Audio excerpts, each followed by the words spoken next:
is Mohammed. I'm 25 years old, born in Brooklyn, and I'm an illustrator.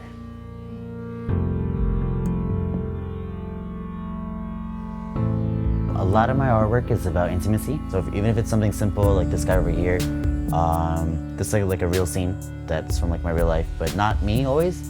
I always try to have like stand-ins for stories, like my own stories or stories that I know. Just seeing these images kind of reminds me of the world that I want to see, the world that I do see, right? Sisterhood and stuff and things that I feel a part of. I'm part of a bigger picture. We can't always be stuck on what we're up against. I think we need to also look at what does the future look like for us and for future generations.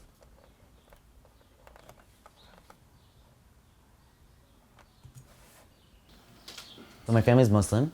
We are Muslim Indians, which is always like a little strange for people to hear, but it's actually very common. Islam has played a huge role in my life, especially because it's so cultural. It's not just a religion it dictates so much of our life, of our culture, of our daily routine. My earliest memory of like knowing that I was gay goes back to like the 8th grade, I think. I think I had a crush on like my math teacher. That's around puberty, so like around 12, 13. I knew that it was wrong. I knew that it felt wrong, but it also like made a lot of sense to me. I think confronting that kind of like self-hatred of like wanting to smother this thing came with just like teenage rebellion, like 16, 17, realizing that like there's this huge world out there that I'm gonna like thrive in, and that might mean losing something as strong as institutional as my faith. That's been there since day one, that has carried me through everything, knowing that like if I have to lose that for me to kind of feel free, that's what that's gonna take. It's always been as part of my identity, but I stopped practicing for a few years because there was no reconciliation between the two for me. It was like, you're either gay or you're either Muslim, and there's no such thing as a gay Muslim. Also the thought of like, it's not just like, oh, I'm leaving my religion. It's like, I'm leaving my religion to possibly one day burn in hell for this.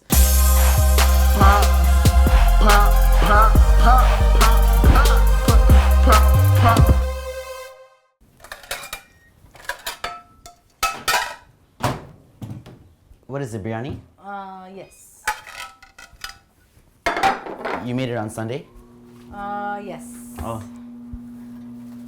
You were busy. I made that. Who came over? Oh, Ani and Ihsan and his parents. And his parents? Oh, and Mariam? Yes, Mariam was here. My parents and I have had some difficult, very brief conversations about being gay. Always very, very short and pretty much essentially like if you plan on being gay, you don't belong here, or like you can't stay in this house. And being young, unemployed, in college and stuff, I was never in a place to take them up on that like bait. I've just never wanted to spell it out for them in a way that would hurt them. And so I always call it like a don't ask, don't tell kind of thing, where we don't, and like I hate where that comes from, but I think it's a pretty accurate, like my parents and I are gonna like respect ourselves in our space and not confront this like really pretty large integral conversation that we should be having. But I know that like as immigrants, as Muslims, they're not really there yet. What's the one that's like goat and put a bones, nihari? Yeah, nihari is good. Yeah. With it's messy, but I like it. Yeah. It's good. And Papa too likes. Yeah, he likes with the. That's Hyderabadi, or that's. Hyderabadi mostly, yeah. And Sutriya is always really good.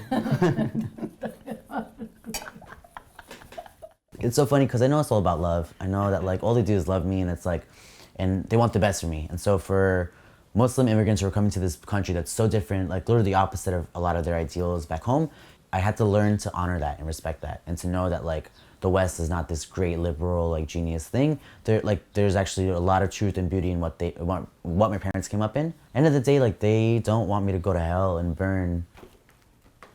How long since you've seen these? Oh, a very long time. Cute. Aww.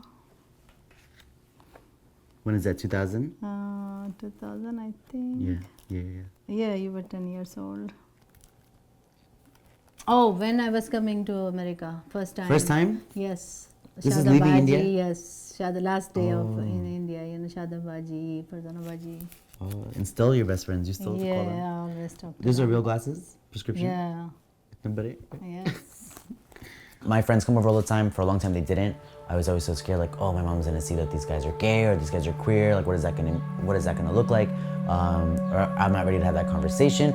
But now my friends come over all the time. I've had like partners over My parents have met like an ex-boyfriend before, and like, but it's always very like the context is always kind of switched around. But I mean, they're smart. They know what's going on. I mean, everyone always say moms know, and I think that's really true. Like my mom knows, and who knows if she was actually like really down for the convo, and I just never had it with her. So I just wanted to show you some art. You're always wondering what am I doing in my room, but this is usually what I'm working on. Oh, wow. And you know, Look like you. oh, and you know, different bodies, different hairstyles, everything. And you know, all my friends are so different, and sometimes like they see clothes too. Oh, okay. So, but you know, like I'll like a sweater, but then a kurta underneath. Good. So like Oh, in a it's kurta. like some kind of Maharani. Yeah. But then also like with the baseball cap. Oh, okay. So like modern, but also from Oh, like okay, our oh, culture okay. too. So it's kind of nice. Oh, I like the design, the kurta you made. Yeah, beautiful. especially up here, right? Yeah, beautiful. Yes. This I got from. You have something like this. Yes. And I just went to your room. I looked at it, and then I did it. And like Yeah, the you did, rings. mashallah, good job. Thank you. I wish I could openly show them like a piece I made after a really bad breakup, but then like just the layers there, it's too deep to kind of like figure out. And I do want to show them more of the stuff that's not as like heavy or layered. I just think it's a little. It's hard for me to. I mean, like that work is just as is. It's hard to like show that and not show the others. That feels a little like I'm hiding, and I don't really want to. I'm not interested in doing that. Coming back into faith has come through kind of a funny way. I found myself reciting a prayer that I grew up reading in any time of need. So like a fear or safety, like in a car ride, airplane ride, anything like that. And so kind of know that like my first crutch in these times of need were Islam and like this like prayer in Arabic that I grew up reading every day. It really made me question like what the bridge was between my spirituality and what I was calling myself being a very spiritual person and my identity as a Muslim. That's when it kind of came full circle, and I realized like, oh, like those two things, your concept of the universe and your concept of Allah are like one and the same. And you don't have to fight that. Subhanallazi sakhara lana hadha wa ma kunna lahu muqrinin wa inna ila rabbina lamunqalibun.